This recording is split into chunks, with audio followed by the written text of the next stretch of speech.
Example, এটা সব জায়গায় আছে। পশ্চিম বর্ধমান, পূর্ব বর্ধমানে বালিতে তো ভয়ঙ্কর। সাথে সাথে এটাও আমরা বলে দিয়েছি, প্রয়োজন হলে বালির রেট বেঁধে দিন, যাতে এই অবৈধ ঘাট বন্ধের সুযোগ নিয়ে সোনামুখীতে 8,000-এর বালি 16,000 বলছে, যাতে সাধারণ গরিব মানুষের কাছে বিজেপি সরকারের ভাবমূর্তি খারাপ হয়, এই চক্রও কাজ করছে। এটাও আমাদের এইসব বিষয়ে অগ্রাধিকারের ভিত্তিতে আমরা করেছি, এবং আধিকারিকরা যাতে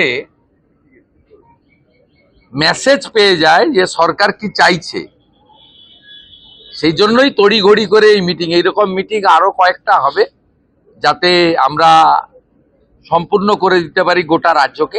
8,000-এর বালি 16,000-এ বিক্রি হচ্ছে। বিজেপি সরকারের ভাবমূর্তি খারাপ করার চক্রান্ত চলছে। দুর্গাপুরে প্রশাসনিক বৈঠকে শেষ করে এই অভিযোগ তোলেন রাজ্যের মুখ্যমন্ত্রী শুভেন্দু অধিকারী। মুখ্যমন্ত্রীর এই বিস্ফোরক অভিযোগের পরেই অবৈধ বালির কারবার রুখতে বালিঘাট অভিযানে নামে ভূমি ও ভূমি রাজস্ব দপ্তর। শুক্রবার থেকে কাঁকসার অজয় নদের বালিঘাটে শুরু হয় জোরদার অভিযান।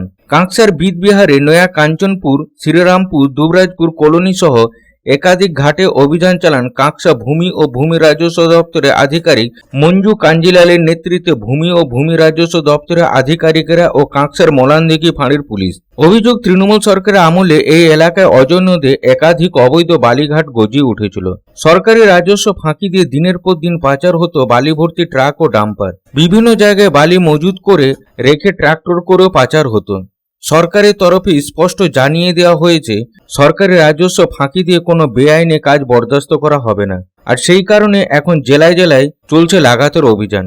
পশ্চিম বর্ধমানের দুর্গাপুরে অবৈধ বালির কারবার রুখতে প্রশাসনের এই অভিযান অব্যাহত রয়েছে। দুর্গাপুর থেকে সাধন রোজের রিপোর্ট, পাবলিক টাইমস। রূপোর গয়না বা রূপোর তৈরি বিভিন্ন সাজসজ্জা কেনাকাটার জন্য এক বিশ্বস্তনীয় প্রতিষ্ঠান শ্যামসুন্দর চাঁদিওয়ালা। শ্যামসুন্দর চাঁদিওয়ালা মানেই চাঁদির পিওরিটির 100% গ্যারেন্টি। আমাদের শোরুম দুর্গাপুরের জংশন মলে, আসানসোলের 81 জিটি রোড অপোজিট সেনকো গোল্ডে, শিলিগুড়ির সিটি সেন্ট্রাম মল, কলকাতার সিটি সেন্টার 2 নিউ টাউনে এবং দেওঘরের G12 ভিওরি মলে। তাহলে যদি পিওর এবং হলমার্ক রূপো কিনতে চান, তবে চলে আসুন শ্যামসুন্দর চাঁদিওয়ালায়।